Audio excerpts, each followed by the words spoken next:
फैज आबाद धरने में मौजूद हूँ। तरीक लब्बैक पाकिस्तान के कारकुनान यहाँ पे सुबह का धरना दिया बैठे मैं भी यहाँ से आगे की तरफ गुजर रहा था, लेकिन मुझे एक नौजवान नजर, आप देख सकते हैं कफन पहना है, उन्होंने ऊपर लिखा है हुर्मत रसूल पे जान भी कुर्बान है। और मैं देख कर उसे डर सा भी गया, मैंने कहा इनसे जाते इनसे पूछने कि इतना जज्बा है क्या, मतलब ये यहाँ पे कफन पहन के आए हैं। सर ये क्या है, ये नौजवान मतलब क्या कहेंगे आप इसके ऊपर, ये क्यों आप ये बन के आए? देखें जी, जिस मुल्क में एक ऐसी औरत को रिहा किया गया है जो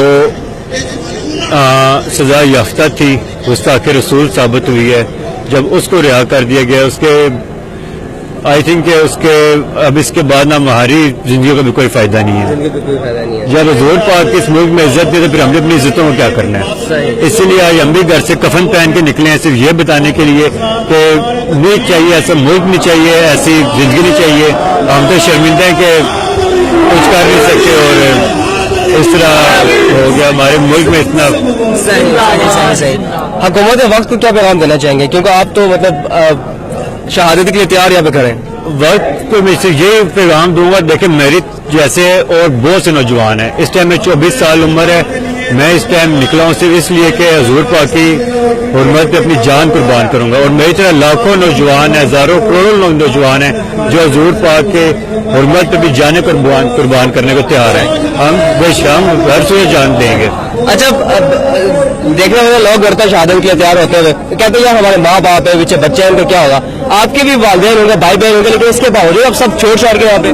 मैं आपको मज़े बात बताता हूँ, मैंने यह कफन लिया तो घर फोन के, मैं कहा मैंने कफन लिया और इसको ना मैं आज पहन के धरने में जाऊंगा।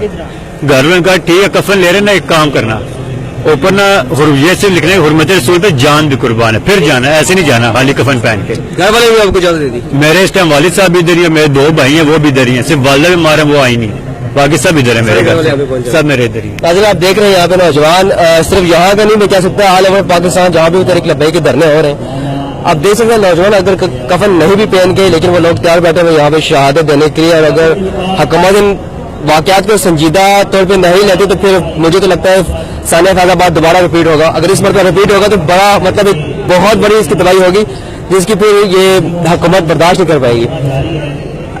आखिरी कोई पैगाम देना चाहेंगे, मतलब क्योंकि मैं तो लाजवाब हो गया, मेरे से भी सवाल भी नहीं आ रहा, मैं अपने सवाल क्या करूं? क्या पैगाम देना चाहेंगे नौजवानों को और क्या कहना चाहेंगे कि अगर आप शहीद होगे तो हुकूमत से मदार होगी या नहीं, मतलब जान कुर्बान तो कुर्बान? इस चीज का हमें कोई नहीं। शहादत का पिछले साल नवंबर में जब धरना हुआ था तब डोक कबे में मेरे अब वालिद साहब के मामू का बेटा है जानजेब, वो शहीद हुआ इधर। तो हमने ऑलरेडी एक शहादत हमारे घर से आई है। अच्छा, फैजाबाद शहादत एक हुई थी जो अभी यहाँ के अन्सार के जो कैंडिडेट भी उनके वालिद साहब थे तहरीक लब्बैक की तरफ से। तो हमने ऑलरेडी एक शहादत दी, हम आगे मजीद शहादत देंगे। वो शहादत भी हुर्मत रसूल पे थी, तो ये शहादत भी अब हुई, अल्लाह करे हो, हुर्मत रसूल पे हम अपनी जान भी कुर्बान करेंगे। नाज़रीन आप लोगों की यहाँ पर राय देख रहे हैं, नौजवानों की राय देख रहे हैं, आप खुद अंदाजा लगा सकते हैं आशिकाने रसूल किस हद तक जा सकते हैं, क्योंकि मैं तो लाजवाब हो चुका हूँ कुछ कहने के ऊपर। देखते हैं वक्त के साथ क्या होता है, क्या होने जा रहा है। इसी के साथ अपने मेजबान को इजाजत दीजिए, अल्लाह ने के बाद।